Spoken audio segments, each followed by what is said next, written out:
नमस्कार। कभी सोचा है कि भारत के आने वाले शहर, हमारे फ्यूचर सिटीज आखिर बनेंगे कैसे?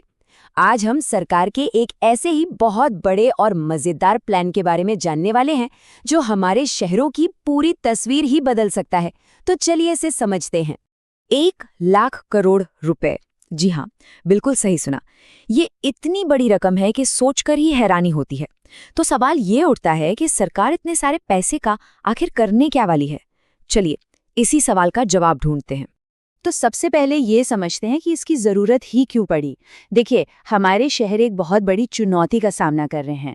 आज के ज़माने में जो बड़े बड़े फ्लाईओवर, मेट्रो सिस्टम या स्मार्ट सिटी की सुविधाएं हैं ना, उन्हें बनाने में इतना पैसा लगता है कि वो सिर्फ सरकारी खजाने से पूरा नहीं हो सकता। तो इस चुनौती से निपटने के लिए सरकार एक बिल्कुल नया तरीका लेकर आई है। ये कोई सीधी साधी मदद या ग्रांट नहीं है, बल्कि एक तरह का कंपटीशन है, एक चैलेंज मोड। मतलब यहाँ उन्हीं प्रोजेक्ट्स को पैसा मिलेगा जो सबसे बेस्ट हों और जिनमें खुद पैसा बनाने की काबिलियत हो। तो चलिए अब सीधे इस फंड की ही बात करते हैं। इसका नाम है अर्बन चैलेंज फंड, या शॉर्ट में कहें तो यूसीएफ। आइए जरा इसे खोल कर देखते हैं कि असल में है क्या।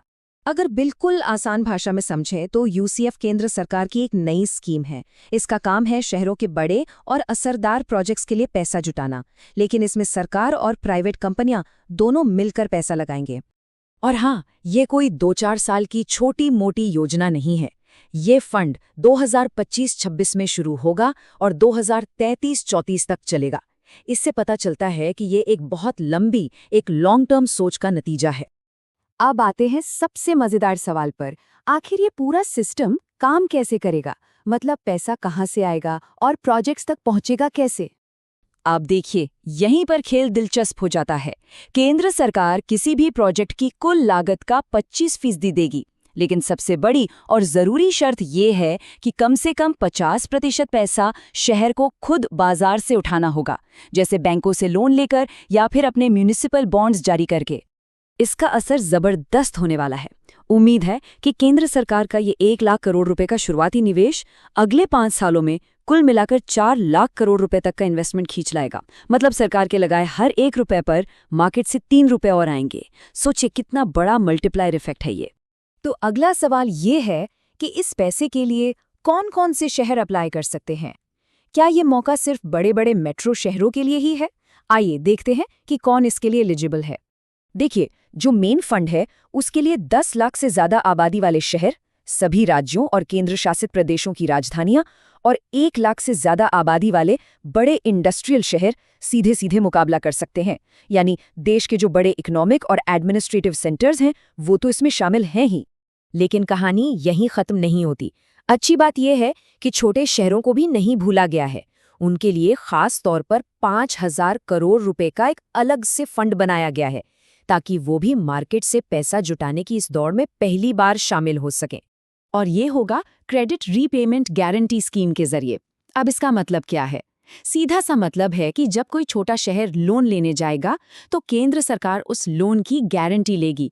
इससे बैंकों और दूसरे उधार देने वालों का रिस्क कम हो जाएगा और वो इन शहरों को आसानी से कर्ज दे पाएंगे। ये प्रक्रिया भी काफी सीधी है। जब शहर पहली बार लोन लेगा तो सरकार 70% तक की गारंटी देगी। अगर शहर उस लोन को समय पर चुका देता है तो अगले लोन पर यह गारंटी घटकर 50% हो जाएगी। ये एक तरह से अच्छे फाइनेंशियल डिसिप्लिन के लिए इनाम जैसा है। और यहीं पर इस स्कीम का असली मकसद सामने आता है, क्योंकि ये कहानी सिर्फ पैसे की नहीं है। ये फंड असल में शहरी विकास को लेकर सरकार की सोच में एक बहुत बड़े बदलाव, एक बिग पिक्चर का इशारा है। सरकार खुद इस बदलाव को सोच में एक बुनियादी बदलाव या पैराडाइम शिफ्ट कह रही है। मकसद सिर्फ शहरों को पैसा देना नहीं है, बल्कि उन्हें मार्केट से जुड़ने, रिफॉर्म करने और नतीजा देने वाला बनाना है। यानी उन्हें आर्थिक रूप से आत्मनिर्भर बनाना है। तो असल बदलाव ये है, अब शहरों को बस हाथ फैलाकर ग्रांट नहीं मिलेगी। इसके बजाय अब उन्हें बाजार में अपनी क्रेडिट बनानी होगी, पैसा जुटाना होगा और काम करके दिखाना होगा। उन्हें अपने काम करने के तरीकों में सुधार लाना ही होगा। आखिर में इस पूरी मेहनत का असली मकसद सिर्फ सड़कें और बिल्डिंग बनाना नहीं है, बल्कि ऐसे शहर बनाना है जो मजबूत हों, जो तरक्की करें, जहां हर किसी के लिए जगह हो और जो क्लाइमेट चेंज का भी ध्यान रखें। और यही शहर आगे चलकर देश की इकोनॉमिक ग्रोथ का अगला इंजन बनेंगे। तो ये हमें एक बहुत बड़े सवाल पर लाकर छोड़ देता है। जब शहरों का विकास बाजार की ताकतों के हाथ में होगा, तो क्या हमारे शहर पहले से ज्यादा इनोवेटिव और बेहतर बनेंगे, या फिर इससे अमीर और गरीब शहरों के बीच की खाई और भी ज्यादा गहरी हो जाएगी? ये एक ऐसा सवाल है जिसका जवाब हमें आने वाले सालों में ही मिलेगा।